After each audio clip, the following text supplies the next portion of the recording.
Hello everyone and welcome back to the Great Book of Grudges. My name is Nathan and we're back with another Total War Warhammer video. So recently we've had the announcement of the Ogre Kingdoms for Total War Warhammer 3, and with that came the release date and most importantly a look towards the campaign map for Warhammer 3. The map on screen is the map in question, and obviously this has sparked up a lot of debates as it looks a little small. It looks like a lot of Grand Cathay isn't in the map, and well, there's obviously missing areas such as, say for example, Ind, Khuresh, Nippon and so on, where instead we get a lot of the Empire and a lot of Norsca. Now before anything, as there has been some debate, yes, this is the confirmed map. Obviously we are not seeing the whole of it as there's some stickers in front, but this was confirmed by the community manager for Creative Assembly on the Total War Discord. So what I want to do now is analyze this map and have a discussion with you guys, as there is a lot to talk about. So here we have a better understanding of the map. Unfortunately, I don't know who created this, as this was sent over to me by another creator, but I believe someone posted this on the forum. If anyone knows, I'll happily provide credit in the comments below. We get a better look at all the different regions, as Creative Assembly gave something a little bit low quality, understandably, to try and drum up conversation, I'm assuming. And yeah, okay, so if we look at this, we can see that a lot of Cathay is actually being added in. Now, mind you, it's a lot of things that spark up discussion here, as not a lot of Cathay has been added in, just pretty much the western parts, and even then, it's about 8 areas which have been added in for Grand Cathay, and I'm assuming that they're going to be fairly large provinces, at least 4 settlements or 3, and I must admit that I do find this very small. It's still decent in terms of size, but then we have to look at everything else. The main thing that we're actually getting is mostly the Chaos Wastes and obviously the Realms of Chaos. And other than that, it's just pretty much territories that we've already had. Norsca and the Empire, most of the Empire has been added in. I think there's a good reason for that, but we'll explore that a little bit later in the video. First, let's look towards the territories which are completely new to us. This image that we have on screen right now is by Dark Chozo on Reddit. It will be linked in the description below. And what you can see here is comparing the Warhammer Fantasy World map, the last official one that we ever had, with the current map in Total War Warhammer 3. What you can see here is that Grand Cathay has been scrunched up tremendously, like I've said, and yeah, it's a bit weird to me. Not only have they just scrunched up Cathay and made it a lot smaller, but we're missing out on important bits. As you can see below, we don't have the Mountains of Heaven, which we are expecting, as I think it would be incredibly stupid of Creative Assembly and Games Workshop to hype up the Monkey King in new lore and then not give anything out. What does concern me is the fact that the map has radically changed. And let's just check out the official map just to give you an example. Okay, so this is the Warhammer Fantasy World map, and what you can see here, if you compare it to the previous image from the last section of the video, Cathay has been shrunk down. Not only that, but also the Great Bastion itself, but look at the north. Now the Eastern Steppes are missing, which is really strange. This is a territory populated by Kurgans, the Hobgoblin Incarnate,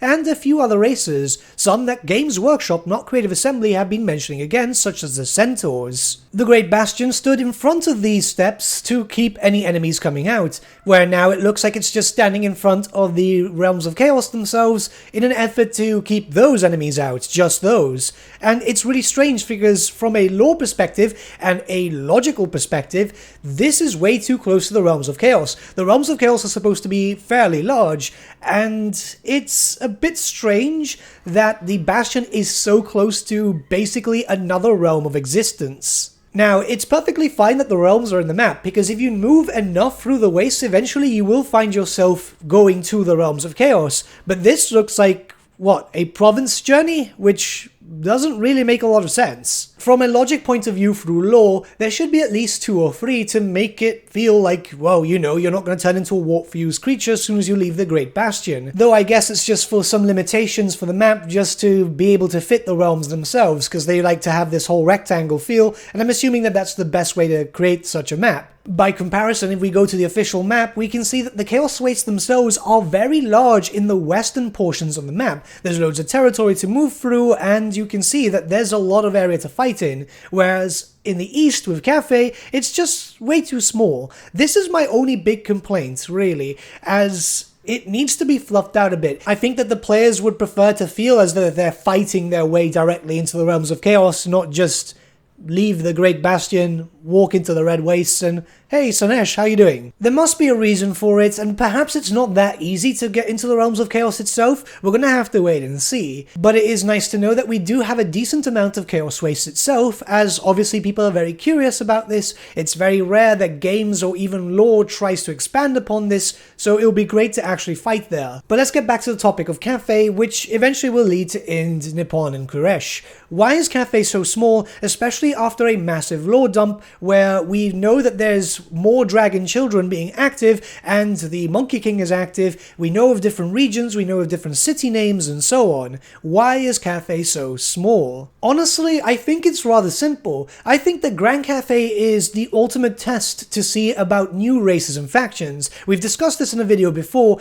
where we have to look towards every race and faction that's been established. The only ones that didn't have their own official army books were the Vampire Coast, who had their own supplement, and of course Norska. But Norska, you could play them technically because it's just literally Warriors of Chaos with Marauders. I think Creative Assembly knew that adding in a larger Cathay, or the whole of Cathay, would mean eventually adding in the territories of Khuresh, Ind, and Nippon, and I don't think they want to do that just yet because they don't want to add those territories and make people already think it's coming. It's likely that both Creative Assembly and Games Workshop are going to test out to see how Cathay does before expanding the map further south or further east, to see if there's an actual reason to add in everyone into the game. Map expansions themselves are not uncommon with Total War games. We've seen that with Three Kingdoms, where they had a rather large expansion in the south portion of the map where it came to the Nanman, and they were going to have another one with the northern armies, or at least that was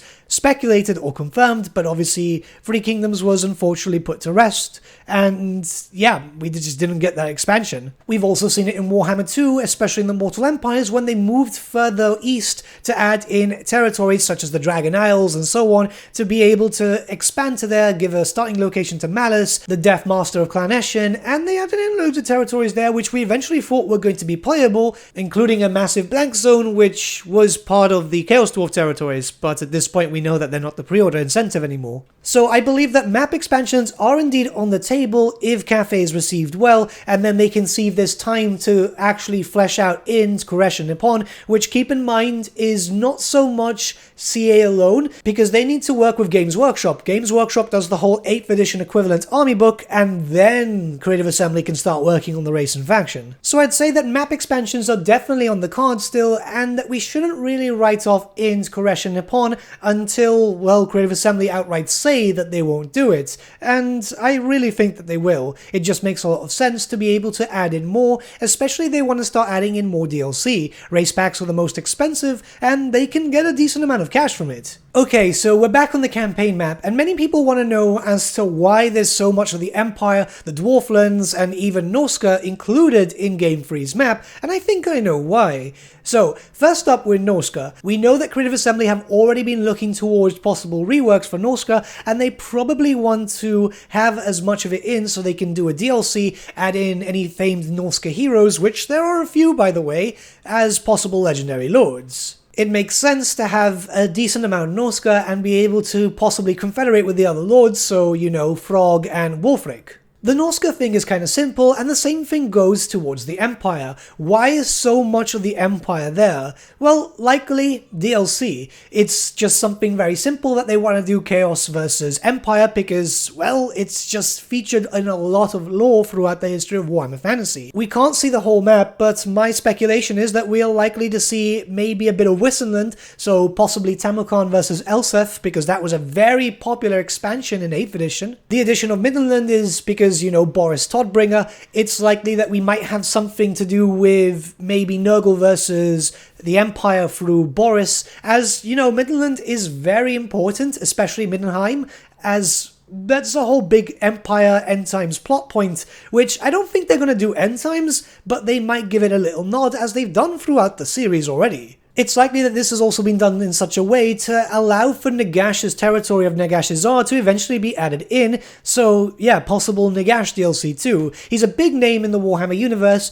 Yes, he has an end times model, but he's been active for a long time, and it's very likely that he'll just be brought back and given some different type of plot point. Keep in mind that Nagash has been brought back many times and died many times too, it's just what he does best. We did expect a decent amount of Empire map anyway, mainly because, well, let's be honest here, they needed to add in Kislev. There's not a lot of Kislevite territories, even with the lore changes that Games Workshop had done, so they needed to add in enough to, well, have Kislev. Plus, we already knew that all of Kislev was coming as soon as they gave out the Kislev faction mechanics, as there was so much pointing towards taking over certain city-states and so on, so yeah, this was just going to be expected. For those of you who are more well-versed with Warhammer Fantasy lore, you would notice that a lot of the territories that have been added have potential DLC. There's stuff like, for example, the areas in the World's Edge Mountains, which would lead to Neferata, and a few other well-known characters, so I do think that they've got this planned out fairly well.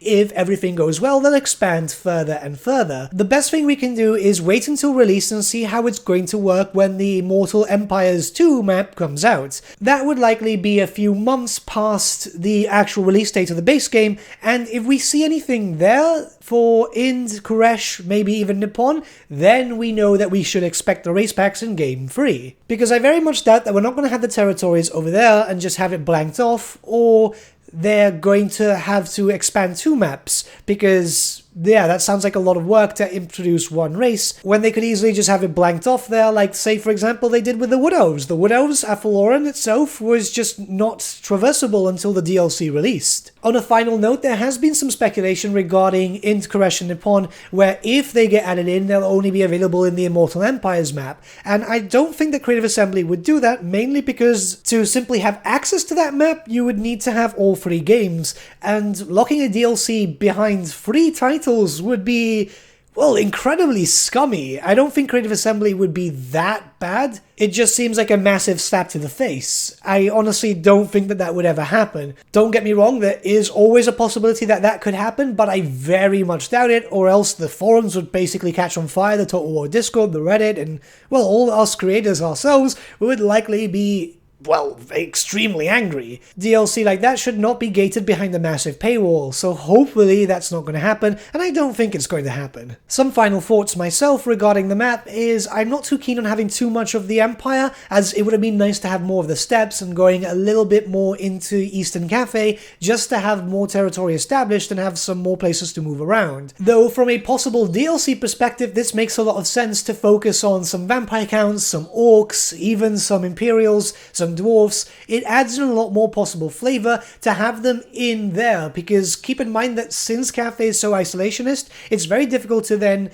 put a Imperial in Cathay, or even in the Northern Wastes, as it would just be a bit difficult to try and justify that. As long as map expansions are on the cards, I'm not too worried, and we just have to wait and see. I don't think that they're going to just add in these 2 legendary lords for Cathay and then not expand to add in others. They're going to want to milk this. Games Workshop is going to want to milk this, believe me. I've just had a thought right now, and it makes a lot of sense. What if they're just waiting to expand the map, not only to include Ind and Khuresh and so on in the future, but what if they just want to wait to drum up the hype again for Cathay for the eventual release of Warhammer the Old World? As we know, Cathay is going to be a faction for them, Games Workshop want to cross-promote, and it's likely that we're going to start getting that maybe next year or maybe the year after. So that's simple. Do a map expansion, add in a new legendary lord, some new units, say for example the Monkey King and the Monkey Warriors, which leads to an army to cross-promote with, and have some miniatures to sell. It's simple marketing, and even Games Workshop is not that stupid.